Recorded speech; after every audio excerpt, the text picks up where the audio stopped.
Hey guys, it's Hunter. Welcome back to another video. I'm huge into Les Pauls and Epiphones, and yet somehow I haven't had a Slash model on the channel yet. Well, today let's change that. This is Slash's version of the Les Paul Standard Plustop Pro. So what sets this guitar apart other than Slash's logo on the back of the headstock? Let's take a closer look.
A large part of this channel is built around Epiphones and Les Pauls, and so when it was announced that there was going to be a more affordable version of Slash's Gibson Anaconda Burst, there were a ton of requests for it, so let's delve into specs. This guitar is based off of the Epiphone Les Paul Standard Plustop Pro, though there are some noticeable differences. Like the base model, it has a mahogany body, a mahogany neck, and a AAA flame maple veneer. Unlike the regular Plustop Pro though, the body has traditional 9-hole weight relief, a carved maple top, and an ebony fingerboard. The fingerboard is unusually dark and smooth, and it's interesting because even the Gibson version doesn't have an ebony board, it has rosewood. Ebony is generally considered the higher tier fingerboard wood, so it's kind of funny that it's on the sub $1,000 Epiphone, but not on the much more expensive Gibson. Slash's most recent Les Paul signature comes in a finish called Anaconda Burst. On the Gibson version, it's much darker.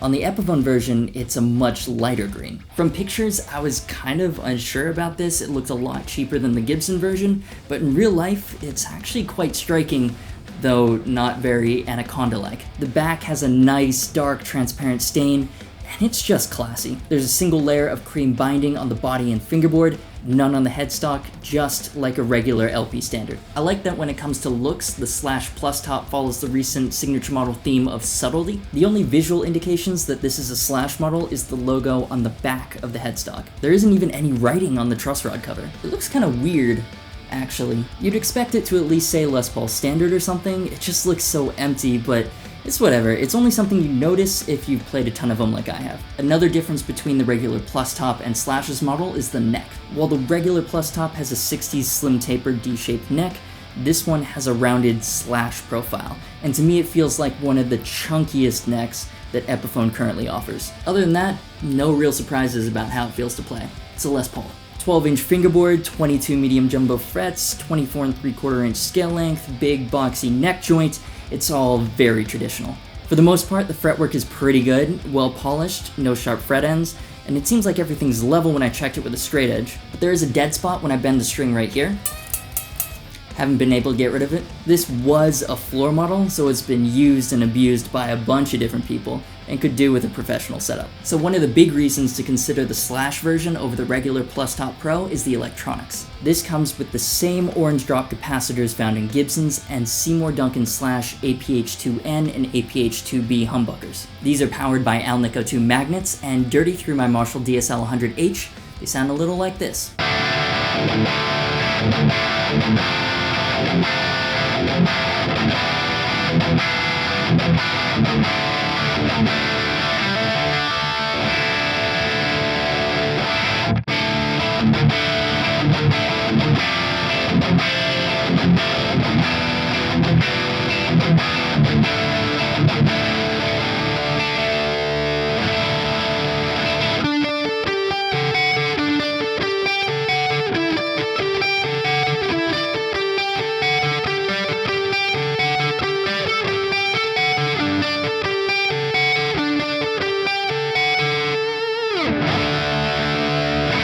And clean, they sound like this.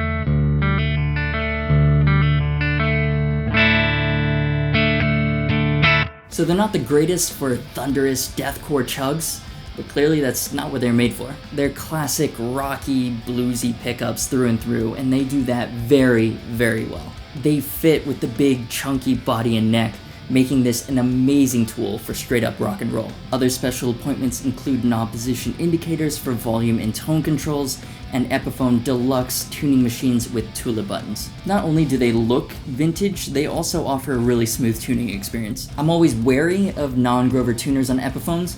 These are actually pretty good, no complaints. Additionally, the Slash model comes with Epiphone's Lock-Tune Tune-O-Matic style bridge and tailpiece, as well as Epiphone strap locks. Like all the Epiphone signature models, it comes with a certificate of authenticity, though you'll need to upgrade to the limited 100-unit premium outfit for a hard case. That one also comes with a strap and Slash's hand-signed signature on the back of the headstock, and it'll only cost you an extra $300, that is if you can get one. The other high-end Chinese-made Epiphones I've had on the channel so far, the 1955 Les Paul Custom and the Bjorn Gulott signature models, have been the same price as this or cheaper, and they've come with hard cases. This Slash one doesn't even come with a gig bag, which is strange and honestly a little disappointing. And now it's time for Simon Says, the segment where we ask my guitar noob roommate what he thinks about Slash's new Epiphone Les Paul. Alright, for the final time in the original Simon studio, Simon, what do you think of this guitar? Oh, this looks really cool. It reminds me of like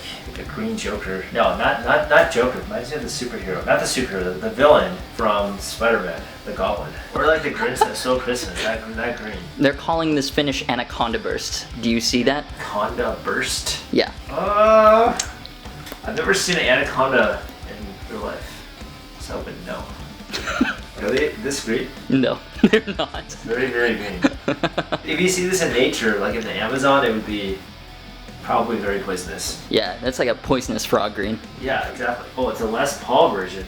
That's like an extra good Epiphone. This should, this should match like this green. You think they should be that green? Well, I'm just saying, like, in comparison to this type of green, this kind of fails. It's too weak. So this is the signature model of Slash. Oh, I've heard of Slash from one of those bands. From one of those bands? It is the band. They are the band. He's not a singer. He is the band. So how many thumbs do you give this guitar? I'm gonna give this guitar.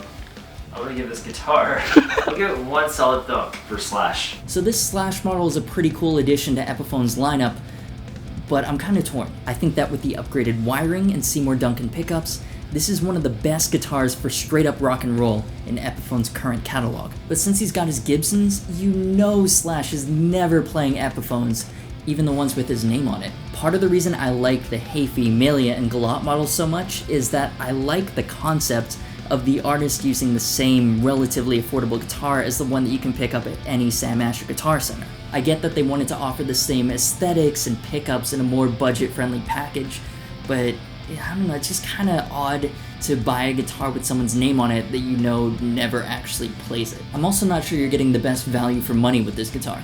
I think for $899, it should have at least come with a gig bag. But you could also argue that as a Slash model, it'll probably hold its resale value better than most of its competitors. Bottom line though, this is a good guitar. If you're a Slash fan, or you just like green guitars, and you're thinking of picking up one of these rock and roll machines, it has my stamp of approval. If you enjoyed this video, do me a favor and hit the like button. These are of course just my opinions and I'd love to hear yours, so leave them in the comments. And be sure to subscribe if you haven't already. Also hit the bell button for notifications, otherwise YouTube won't remind you when I've uploaded a new video. If you want to support what I do with the honest reviews or get bonus extras like song downloads and tabs, please check out my Patreon. Thanks to Luke for mixing the demo track, his channel is in the cards, and to Sam Ash for making this guitar available. All links are below, including where to get it, social media, signal chain, and our Discord server, which you should definitely join. As always, thanks so much for watching, you've been awesome. This is the Epiphone / Les Paul Standard Plustop Pro, and I'll see you for the next video.